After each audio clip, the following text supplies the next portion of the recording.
4 വർഷ ബിരുദം നടപ്പായതോടെ സംസ്ഥാനത്തെ സർവകലാശാലകളെല്ലാം തന്നെ ഓപ്പൺ ബുക്ക് പരീക്ഷയിലേക്ക് മാറും.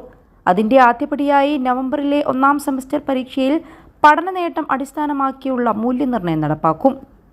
പരീക്ഷാ പരിഷ്കാരത്തിന്റെ ഭാഗമായി ഇത്തവണ ഓൺ സ്ക്രീൻ പുനർമൂല്യനിർണ്ണയമുണ്ടാകും.